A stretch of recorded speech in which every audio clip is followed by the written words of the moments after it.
안녕하세요. 저는 30대에 회사를 다니고 있는 남자입니다. 여기 사연을 보내시는 다른 분들과 달리 저는 좀 못된 마음을 가지고 사연을 보내게 되었어요. 오늘 이야기할 사연에 관련된 사람들이 제 이야기를 듣고 또다시 후회를 하거나 상처를 한 번 더 느끼길 바라는 마음에 보내는 거죠. 요즘 세상에 유튜브 안 보는 사람 없고 이곳은 젊은 분들이나 나이 든 분들이나 남녀노소 할 것 없이 많이들 시청을 하시는 것 같아 그 사람들 중 한 명 정도는 보고 있지 않을까 싶거든요. 어디 있는지 알면 찾아가서 이 사람들이 사연의 주인공인 걸 주변 사람들에게 알려주고 싶은데 그럴 수가 없는 게 아쉽기만 합니다. 제 사연이 재미있어서 최대한 많은 사람들이 듣고 그 사람들 귀까지 들렸으면 하네요. 그럼 지금부터 제 이야기를 시작해보겠습니다. 오늘 제 이야기의 주인공이기도 한 제 아내는 저와 대학 시절 선후배 사이로 먼저 알게 되었습니다. 전 군 전역 후 복학을 하게 되었고 아내는 신입생이었죠. 처음 봤을 때부터 귀여운 외모로 아내에게 관심이 있었어요. 하지만 나중에는 제 마음에 드는 아내의 외모보다 행동과 마음가짐에 더 빠지게 되었죠. 아내는 평소 학과 활동도 앞장서서 열심히 했고 즐기기만 해도 바쁜 대학생활 틈틈이 여러 알바를 동시에 하는 등 정말 드라마에나 나올 법한 생활을 하고 있었어요. 집안 형편 때문에 어쩔 수 없이 하는 알바로 힘들 법도 한데 항상 밝은 표정을 하고 다녔습니다. 그런 밝은 모습에 반했던 저는 아내에게 고백을 하고 연인이 될 수 있었죠. 당시 여자친구와 달리 저희 집 형편은 잘 사는 편이었어요. 비록 아버지께서는 일찍이 세상을 떠나셔서 계시지 않았지만 저희 엄마께서도 본래 하시던 사업으로 부를 많이 축적하셨거든요. 부동산을 여러 채 가지고 계셔서 아무런 사업 활동 없이도 부동산 수익만으로도 여유로운 생활을 하실 수 있는 정도였습니다. 그러다 보니 엄마에게 용돈을 받아 탔었던 대학생 시절의 저는 제가 마음이 가는 일에는 또래들보다 여유로운 씀씀이를 지출할 수 있었죠. 특히 여자친구처럼 더 잘 보이고 싶고 저의 잘난 면을 부각하고 싶은 상황에서는 금액과 상관없이 쉽게 지갑이 열렸어요. 그때는 너무 어리고 당장 이 세상에 보이는 것과 남의 시선을 더 중요시하던 때라 지금 생각하면 정말 돈 아까운 줄 모르고 행동할 때였습니다. 그렇게 철이 없던 시기, 여자친구와 데이트를 할 때면 가격보다는 우리가 느낄 기분과 분위기, 그리고 맛에 중점을 더 두며 데이트를 즐겼죠. 여자친구도 별말을 하지 않고 즐기는 것 같아 당연히 저와 같이 좋아할 거라고 생각했습니다. 그런데 어느 날 여자친구가 어두운 표정을 짓고 진지하게 대화를 하자고 했어요. 누가 보더라도 여자친구에게 이별 통보를 받는 상황이 그려지니 저 역시도 무척이나 긴장을 하고 있었죠. 무슨 일이길래 그렇게 진지한 표정이야? 오빠, 나한테 잘해주려고 그런 것도 알고 오빠 집 형편이 좋은 것도 알고 있는데요. 솔직히 보통 대학생들 치고는 너무 과소비하는 거 아니에요? 평범한 회사원도 부담스러울 수 있는 가격인데 이건 좀 아닌 것 같아요.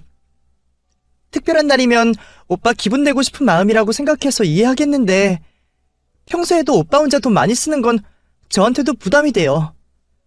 결국 저도 오빠에게 받은 만큼 잘해주고 싶은데 전 그만큼의 능력이 없잖아요. 그리고 오빠가 데려가는 곳 좋긴 한데 맞지 않는 옷이라고 생각되어서 그런지 항상 긴장해요.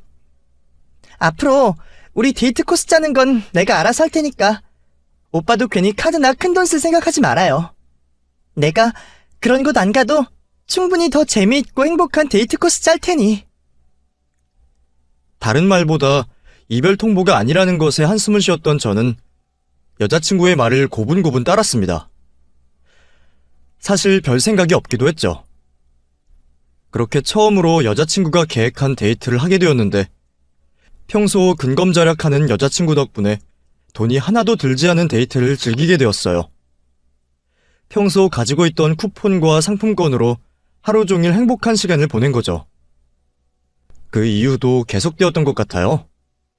돈을 아예 안 쓴 건 아니었지만 보통의 연인들의 데이트 비용보다 훨씬 더 금액을 아끼면서 행복의 크기와 만족도는 높은 데이트를 즐겼죠.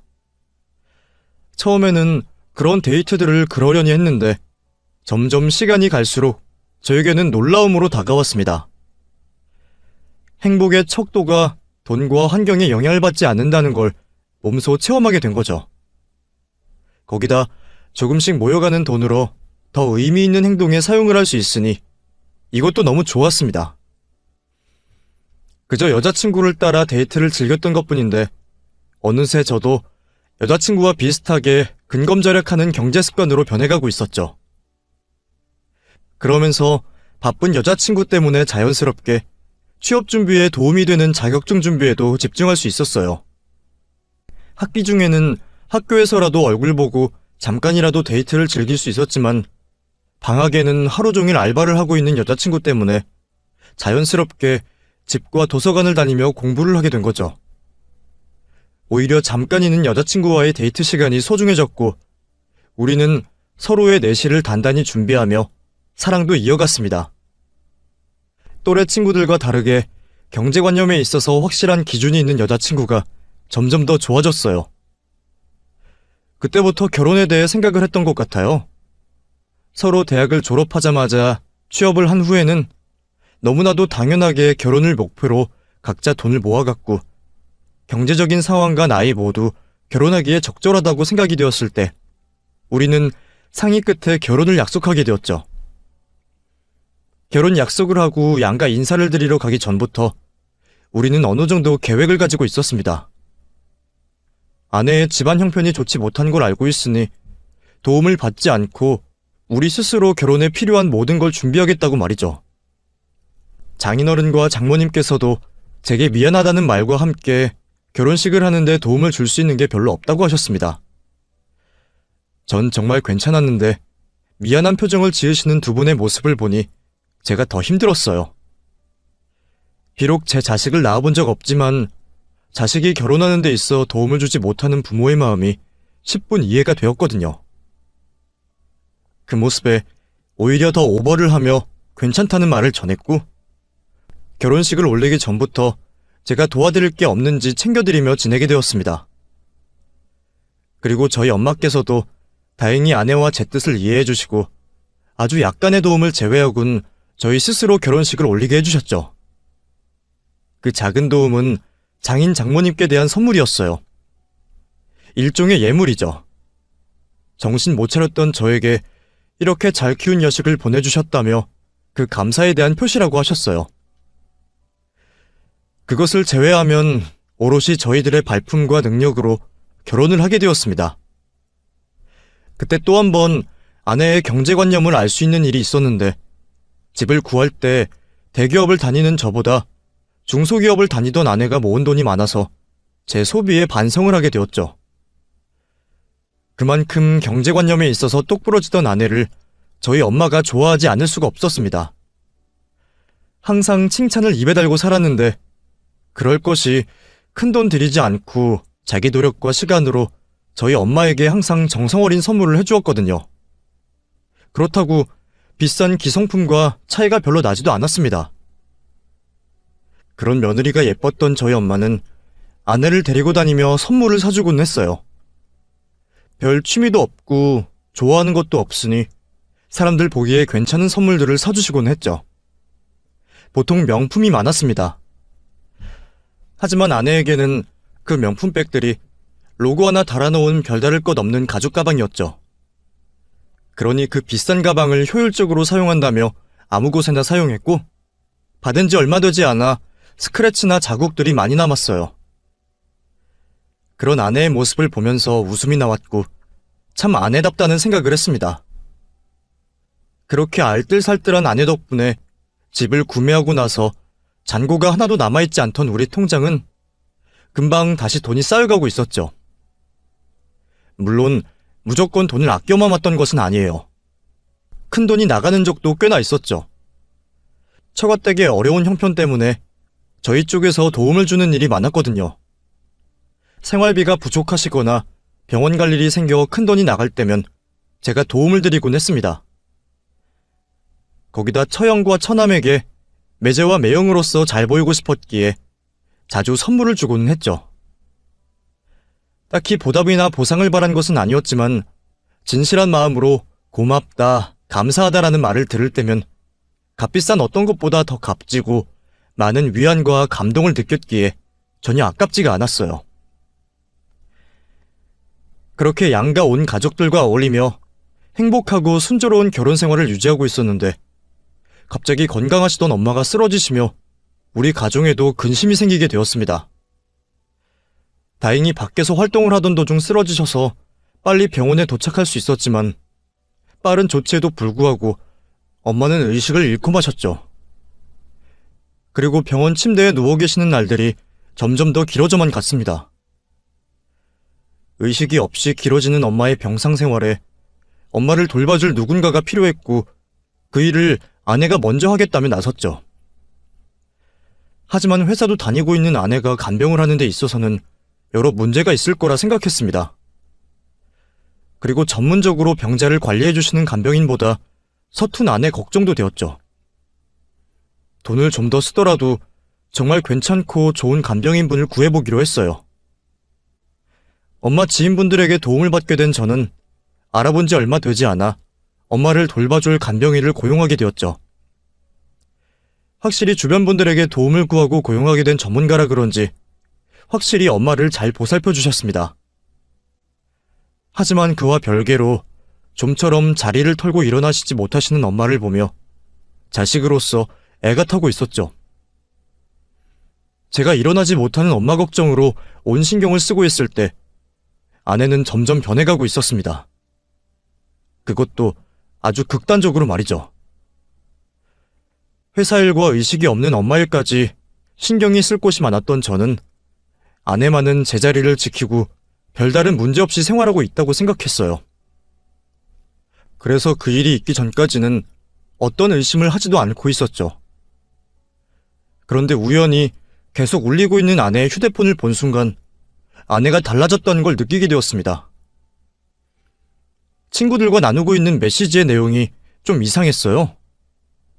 평소 아내가 친구들과 메시지로 대화하는 걸 훔쳐보진 않았지만 아내와 친구들이 나누는 전화통화 내용으로 짐작해보아 TV 프로나 주변 친구들 이야기가 대부분이라고 생각했습니다. 그런데 제가 알만한 명품 브랜드 이야기가 계속 나오고 있는 거예요. 처음에는 아내를 제외한 친구들끼리 나누는 대화라고 생각했는데 아내의 의사를 묻는 대화도 있었습니다. 호기심이 생겼던 저는 아내가 친구와 나누는 메시지 내용들을 훔쳐보게 되었죠. 처음 메시지를 보자마자 놀랐습니다. 이미 지인들 사이에서 아내는 사모님과 간물주로 불리고 있더라고요. 한 대화방에서만 그렇게 불리면 모르겠는데 다른 대화방들에서도 지인들이 똑같이 아내를 부르고 있었으니 좀 수상하게 느껴졌죠. 겨우 회사원인 아내가 무슨 사모님이고 건물주로 불리는지 그 이유를 알고 싶었습니다. 그러다 한 대화방에서 그 내용을 알게 되었죠. 그 대화방은 아내 회사 직원들과 대화를 하는 방이었어요. 대화 내용을 찬찬히 살펴보니 저희 엄마가 쓰러진 걸 걱정해주던 직원들과 대화 중에 한 사람이 그 재산을 받으면 단숨에 건물주 되는 거 아니냐고 말하는 내용을 확인하게 되었죠. 그날 이후로부터 조금씩 주변 사람들이 아내를 부르는 호칭이 사모님과 간물주로 변해가고 있었습니다. 문제는 그런 주변 사람들 헛바람 때문인지 아내 또한 자신을 그 호칭들로 부른다는 거였죠. 그거야 그럴 수 있다고 생각했어요. 저도 대학생 시절 건물주 자식이니 앞으로 돈 걱정은 없겠다는 말을 제 의지와 상관없이 자주 들어왔으니까요. 문제는 그 말에 도취되어 있는 듯한 아내의 행동들이었습니다. 사람들에게 불려주는 호칭 때문에 그 호칭에 맞게 행동하려 무력이 생긴 건지 친구들과 하는 대화방이 온통 명품 이야기로 도배가 되어 있었죠. 말하는 뉘앙스를 보니 이미 사놓은 명품들이 꽤나 많아 보였습니다. 휴대폰 문자함에는 큰돈이 결제된 카드 내역과 해외 구매 내역이 겹겹이 쌓여 있었죠. 부랴부랴 아내가 눈치채지 못하게 집안을 뒤져보았는데 언제 사놓은 건지 명품백과 액세서리들이 잔뜩 쌓여 있었죠. 옷장도 마찬가지였어요.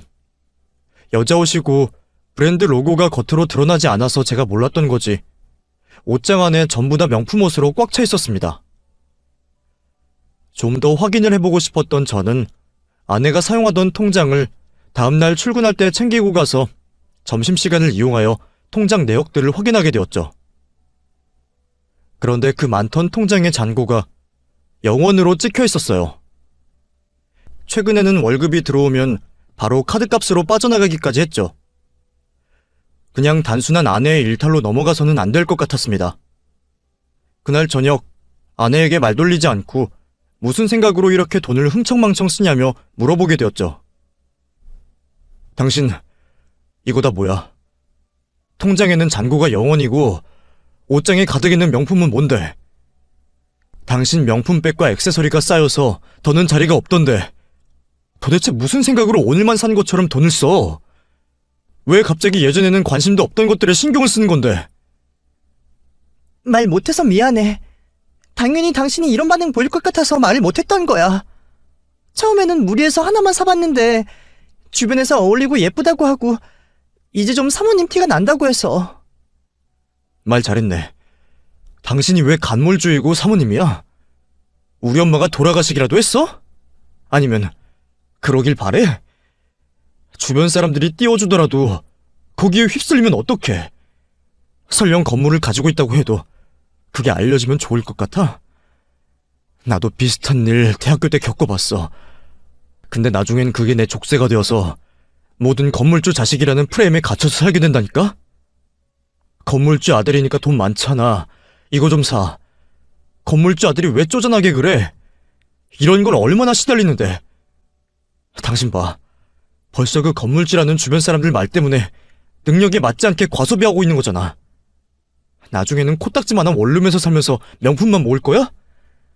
제발 부모님 능력은 우리와 별개로 생각해서 우리 현실에 맞게 생활하자. 나도 아는데 처음으로 그런 주변 사람들의 시선 대접 받으니까 중간 조절이 잘 안 되잖아. 그리고 솔직히 나중에 되더라도 당신이랑 내가 건물주 되는 건 맞잖아. 어머님께서 언젠가 돌아가실 텐데 그때 그 재산 다 우리 거 아니야? 그러면 지금 내가 버는 코딱지만한 돈 좀 쓰고 싶을 때 쓰면 안 돼? 내가 명품 산다고 공과금을 밀려 세금을 못 내 밥을 못 먹어. 사는데 지장 없이 쓰고 나머지 돈을 나를 위해 쓰는 거잖아. 나 지금까지 너무 힘들게 살아왔어.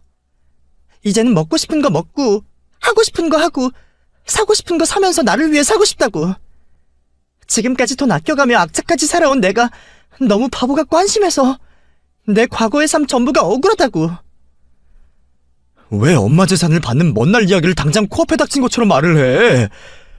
그거만 믿고 있다 중간에 몸 어디 아프기라도 하고 회사 잘리고 하면 어떻게 할 건데? 그건 우리 엄마도 마찬가지야. 엄마가 저렇게 누워서 의식이 없을 거라고 생각하셨을까? 그러면 재산은 그것도 어떻게 될지 몰라. 우리 이제 세상 물정 모르던 대학생이 아니잖아. 우리 능력에 맞게 살아야지. 엄마 재산 우리 게 아니고 설령 받게 된다고 해도 아껴서 살아야 해. 하물며 지금은 그 재산 받은 것도 없잖아. 그럼 우리가 살 길 알아서 준비를 해야지. 그리고 다른 걸 다 떠나서 나 지금 당신 같은 사람과 남은 평생을 같이 살 자신이 없어. 그러니 이제 제발 정신 차려. 이게 내가 마지막으로 좋게 말하는 경고야. 아내는 제가 하는 말을 다른 대답 없이 듣고만 있더니 제 말을 알아듣는 듯한 표정을 지었습니다. 더는 지금처럼 과소비를 하지 않겠다고 약속을 했죠. 혹시나 싶었던 저는 이건 왜 제가 더 알아야 하는 일이나 저에게 숨기는 게 없냐고 아내에게 물어봤어요. 더 이상은 없다는 아내의 대답에 좀 전 약속을 끝으로 이 일은 그만 문제 삼기로 했죠. 아내가 알아듣게 충분히 대화를 나눴고 그에 대한 대답도 받았지만 처음 본 아내의 모습으로 놀란 제 마음은 한 번에 가라앉지 않았습니다. 집으로 돌아오는 아내의 손에 종이 가방이 있을 때마다 내색은 하지 않았지만 속으로는 놀라곤 했죠. 간간히 아내 몰래 집을 뒤져 혹시 그날 이후로 늘어난 물건은 없는지 확인도 했고요. 다행히 아내는 그날 이후 우리 능력 이상의 과소비를 하지 않는 듯 보였습니다. 물론 제가 기억하고 있던 아내에 비하면 그때도 큰 과소비를 한다고 비교할 수 있었지만 일반적인 보통 사람들과 같은 소비를 하고 있었죠. 그래서 아내에게 소비로 인한 잔소리는 하지 않았습니다. 오히려 제가 특별한 날 때마다 명품까지는 아니지만 괜찮은 브랜드의 선물을 해주고는 했죠. 마음에 드는 명품이라면 무조건적으로 소비하던 아내에게 혹시 금단 증상이 생기지는 않을까 싶어서 제 나름대로 아내를 배려해주는 행동이었어요. 그렇게 우리 부부에게 생겼던 작은 소란이 진정이 되나 싶었고 이후 평범한 날들을 보내고 있었습니다. 모든 것이 제자리에 맞춰 돌아오고 있었지만 딱 하나 저희 엄마만 아직 의식을 회복하시지 못한 채 병원 침대에 누워 계셨죠. 그래도 의지가 강하신 분이니 언젠간 꼭 깨어나실 거라는 걸 믿고 있었어요. 그리고 역시나 제 생각처럼 엄마께서 의식을 회복하셨죠. 그날도 평범하게 회사 일을 하고 있는데 간병인 분께서 병원보다 먼저 저에게 연락이 왔습니다. 의식이 회복되신 것 같아 의사와 간호사를 불렀다며 저에게 병원으로 오라고 하셨죠. 전화를 받자마자 급히 반차를 쓰고 회사를 나와 병원으로 달려갔고 의식을 회복한 채 병원 침대에 일어나 계시는 엄마를 만날 수 있었어요. 마음으로는 몸이 부서져라 꽉 안고 싶었지만 이제 의식을 막 회복한 엄마에게 안 좋은 행동은 아닐까 싶어서 손도 조심스럽게 잡고 재회의 기쁨을 나눴죠. 침대에 누워 계시는 동안 시간이 많이 흘러갔다는 것과 쓰러지시기 앞뒤 기억이 없으신 엄마는 많이 혼란스러워하셨지만 제가 곁에 있으니 점점 안정을 되찾아가고 있었습니다. 얼마 뒤 엄마는 몸에 다른 이상이 없는지 검사를 받으러 가셨고 혼자가 되어서야 아내 생각이 나서 전화를 하게 되었죠. 전화를 했는데 받지를 않더라고요. 뭐 당연히 회사에 있으니까 연락받기 힘든 상황인가 보다 했죠. 문자를 남길 수도 있었지만 그러면 업무를 하는 데 있어 괜한 신경을 쓰게 할까 싶어 나중에 직접 알려주기로 했죠. 어차피 오랫동안 병원에 누워만 계셨던 엄마에게는 그 어느 때보다 안정과 휴식이 필요했으니 내일이나 그 다음 날에 보는 게 나을 거라 생각했어요. 검사를 받고 온 엄마와 이런저런 대화를 나누게 되었고 초저녁이 되었을 쯤 엄마께서 피곤하시다며 눈을 붙이신다고 하셨죠. 병원에서 바로 집으로 돌아왔는데 아직 아내가 집에 들어오지 않아 있었습니다. 퇴근을 한 아내가 진작에 집을 도착했어도 남았을 시간인데 아까 전 전화를 안 받은 것도 그렇고 무슨 일이라도 있나 싶었죠. 막 전화를 하려던 참에 현관 비밀번호가 눌리는 소리가 들렸고 아내가 들어왔습니다. 당연히 저는 엄마가 깨어났다는 기쁜 소식을 아내에게 전해주려고 현관으로 달려나갔죠. 많이 늦었네? 회사에서 일이 많았어? 내가 낮에도 당신에게 전화했는데 안 받던데. 회사 생산공장 건품이랑 시찰이 있어서 좀 바빴어. 근데 무슨 일 있어? 왜 이렇게 기분이 좋아 보여? 아, 그래서 전화 안 받았구나? 그럼 좋은 일이 있지. 우리 두 사람 한시름 놓게 해줄 아주 기쁜 소식이. 우리 엄마 깨어났어.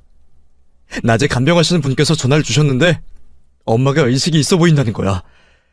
회사에서 병원으로 뛰어갔는데 정말로 깨어나신 거 있지.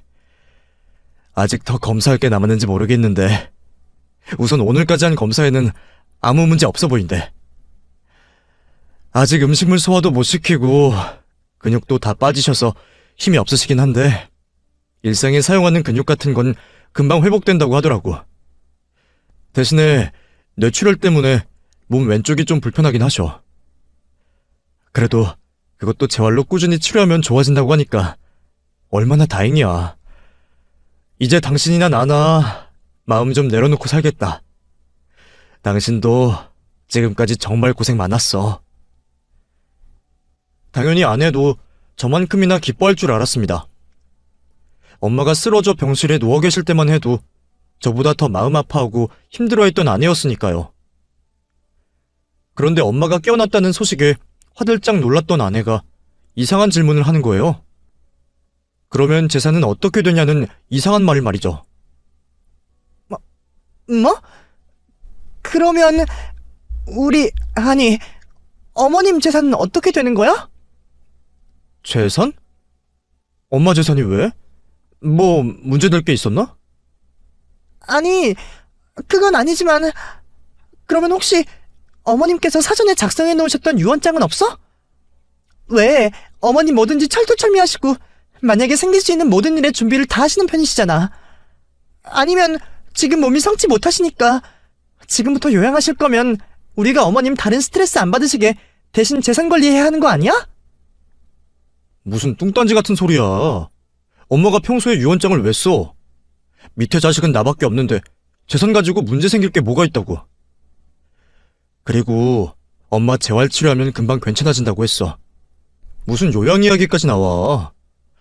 엄마 성격에 요양한답시고 어디 갇혀있을 사람도 아니시고 친지 친구분들 전부 여기 계신데 어딜 가시려고 하겠어.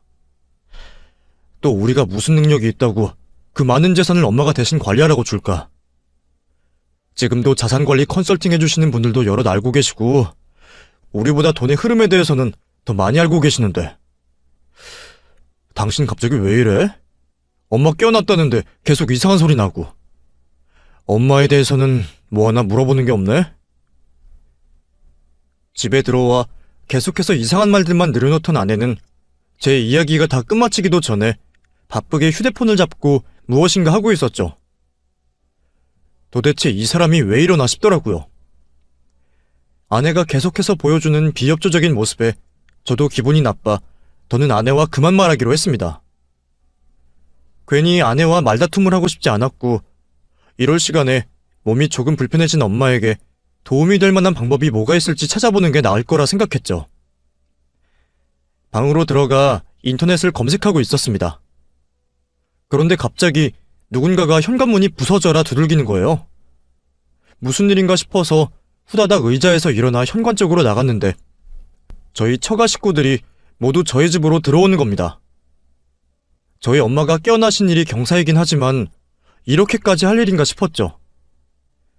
장인, 장모님, 처형과 처남까지 온 식구들이 저희 집으로 들어오는 광경을 보고 있는데 식구들 모두 신발도 벗지 않은 상태로 저에게 달려와 제 다리를 잡더니 제발 살려달라고 저에게 빌기 시작했어요. 최서방, 우리 좀 살려주게. 자네와 사돈께서 도와주시지 않으면 우리 모두 정말 죽어. 상의도 없이 행동한 건 잘못했으니 우선 이번에만 어떻게든 막을 수 있게 도움 좀 부탁하네.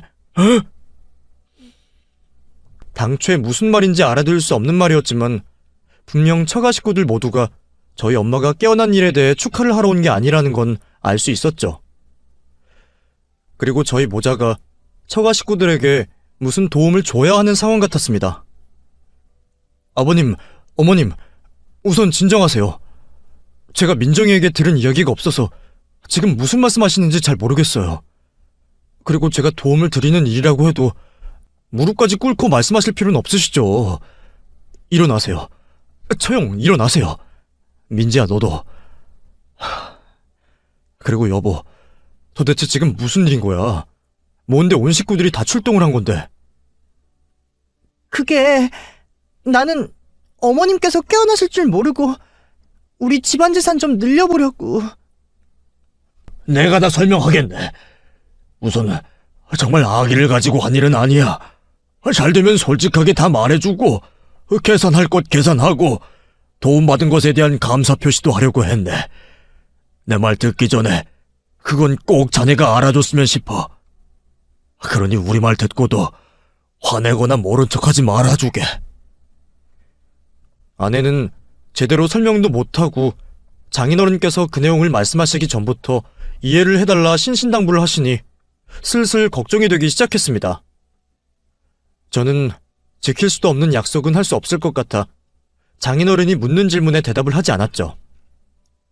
우선 이야기를 들어보기로 했습니다.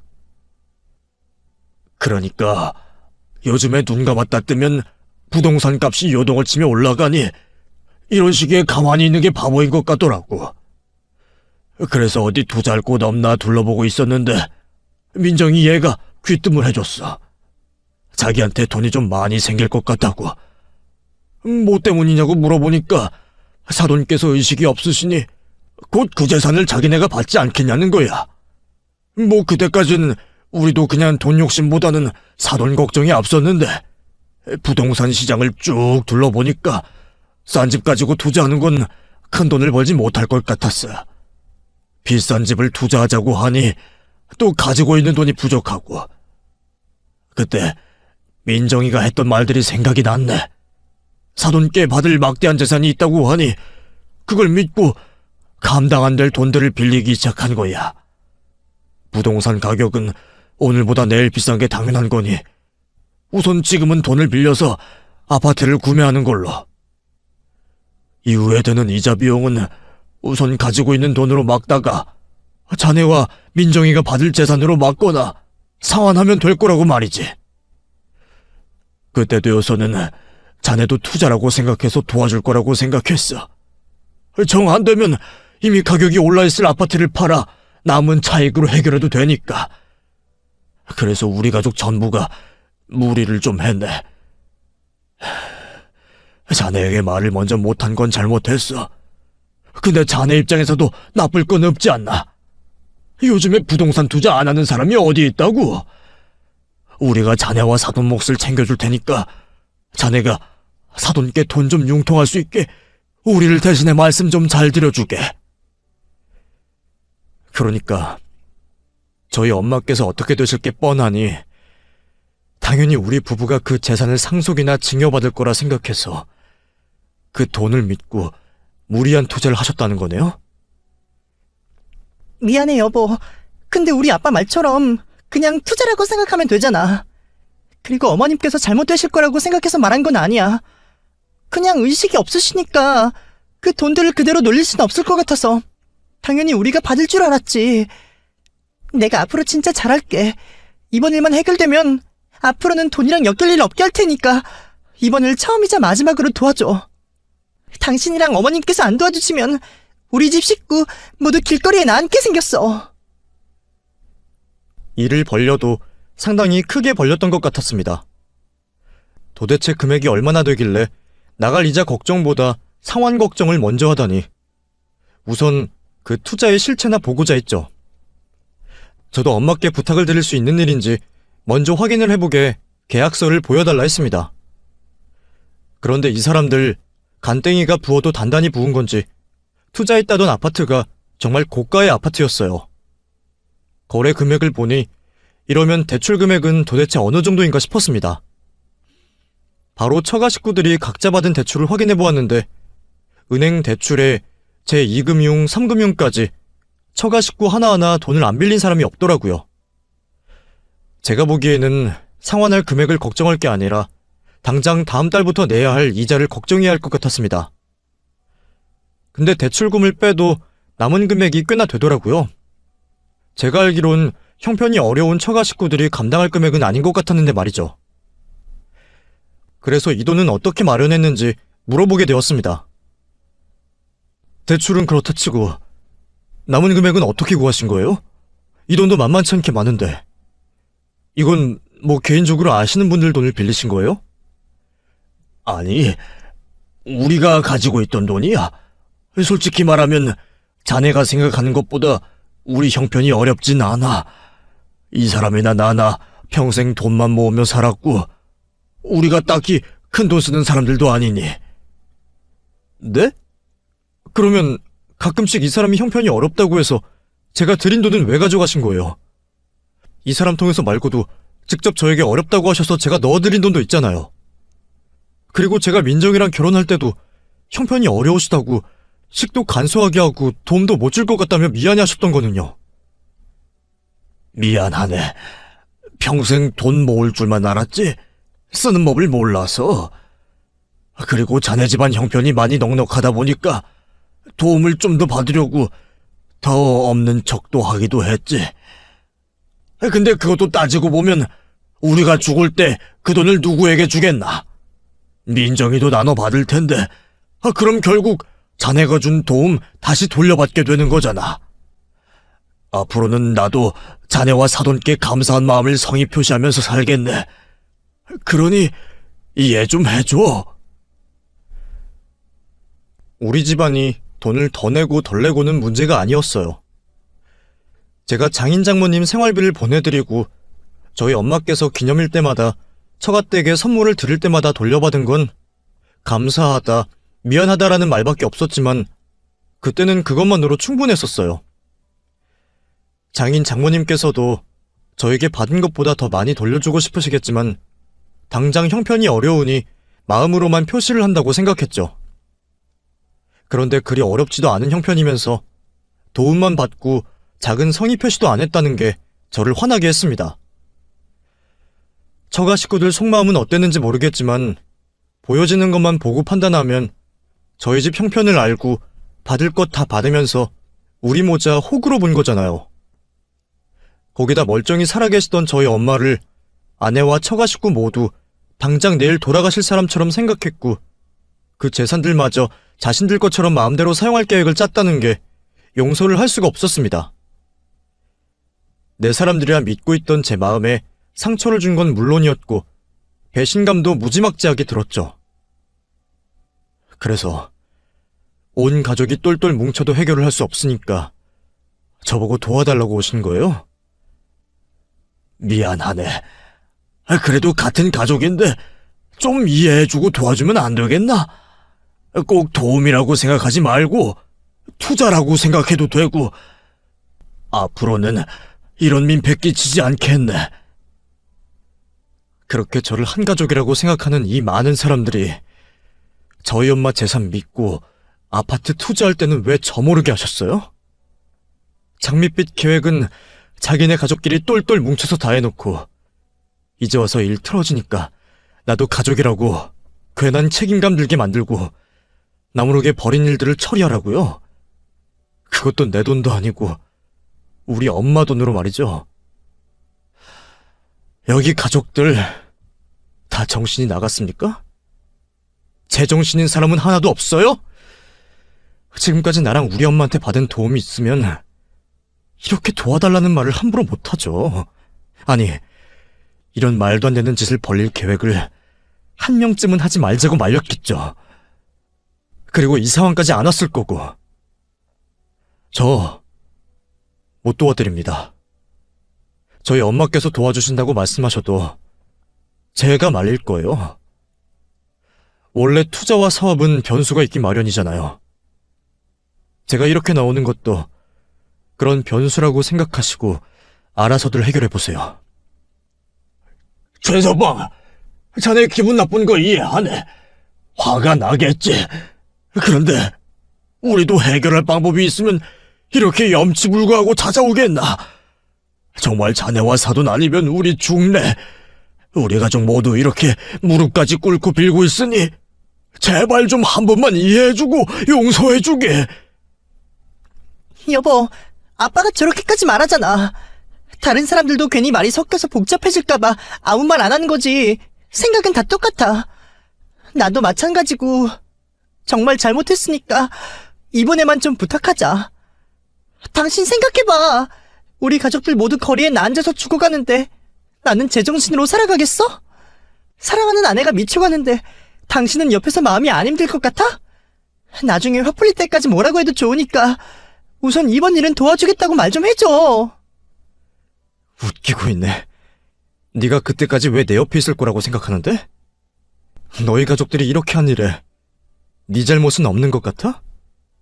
이민정, 너랑 너희 가족들이 벌인 짓이야. 내가 너 명품으로 미쳤을 때 분명히 말했지. 우리 형편에 맞게 살자고. 근데 그 일이 끝난 지가 얼마나 되었다고 또 이런 사건을 만들어? 그리고 너희 가족들 이렇게 된 거 다 네 머리통과 입으로 시작된 거야. 애초에 네가 우리 엄마 곧 죽을 사람으로 만들지만 않았어도 이런 일이 생겼겠냐? 우리 모자가 안 도와줘서 네 가족들이 거리에 나앉고 죽어가는 게 아니라 네가 직접 네 손으로 가족들 죽이는 거라고. 쓸데없는 일로 힘 빼기 싫으니까 다들 여기까지 하고, 이민정 너는 나랑 이혼할 준비나 하고 있어. 나는 바로 내일부터 변호사 만나서 이혼 소송 준비할 거니까.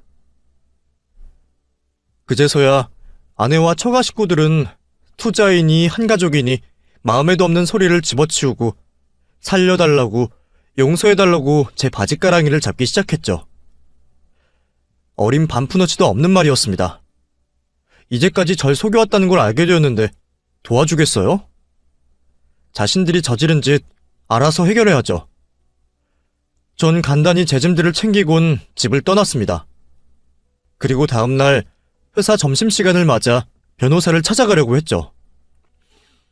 근데 문제의 심각성을 깨달은 건지 처가 식구와 아내가 회사 앞을 지키고 있었어요. 마주치기 싫었던 전 주차장을 이용해 건물을 나갔고 변호사를 만나게 되었죠. 이후 처가 식구들과 아내는 돌아가며 저희 엄마 병원과 제가 있는 곳마다 나타나 제발 용서를 해달라며 어디서든 무릎을 꿇고 빌었지만 저는 눈길도 주지 않았습니다. 아내는 어떻게든 이혼을 하지 않으려고 버텨보았지만 법정의 판결까지 어쩌지 못했죠. 결국 저는 아내와 이혼을 했고 다시 원래 살던 집으로 들어가게 되었어요. 이혼한 일로 아쉽거나 후회되는 일은 없었어요. 그 사람들 전부에게 받은 배신감으로 인해서 후련한 마음만 들었죠. 남들은 이혼한 충격이 바로 당장이든 몇 달 뒤에든 온다고 하던데 저는 이혼 다음 날부터 지금까지 평소와 같은 날을 보낼 수 있었습니다. 그만큼 그 사건으로 받았던 배신감이 컸던 것 같아요. 화는 나는데 다른 감정은 생기지 않네요. 어찌되었든 지금의 저는 잘 살고 있습니다. 엄마와 여행도 다니고 친구들과 다시 어울려 놀기도 하면서 말이죠. 연애는 아직 딱히 마음에 드는 사람이 없어서 하지 않고 있는 중이고요. 아내와 처가 식구들은 아주 난리가 났다는 걸 알고 있어요. 몇 달 전에도 저희 집으로 찾아와 도움을 달라고 한 적이 있었거든요. 요즘 아파트 가격이 떨어져서 난리잖아요. 안 그래도 최고점의 가격에서 샀으니 피해가 컸겠죠. 온 가족이 매달려 대출이자 갚는 것도 힘들었다고 했죠. 그래서 경매로 넘어갔는지 판매가 된 건지 어찌되었든 집까지 팔았는데도 아직도 고생 중이라는 소리는 들었습니다. 시끄럽기만 해서 더 듣지 않고 경찰을 불러 아내를 쫓아냈죠. 가족들끼리 똘똘 뭉쳐 잘 사는 집인데 길바닥이라고 해도 잘 살고 있을 거라 생각합니다. 저는 제 인생만 잘 살아야죠. 아직 몸 한쪽이 불편한 엄마 재활에 더 관심을 쏟고 앞으로 꾸릴 제 가정에 대해서도 더 고민을 하면서 말이에요. 이렇게 제 이야기는 마무리가 났습니다. 고생하고 있을 과거 처가 식구와 아내가 제 이야기를 꼭 듣기 바라면서 이만 글을 끝내도록 하겠습니다. 감사합니다.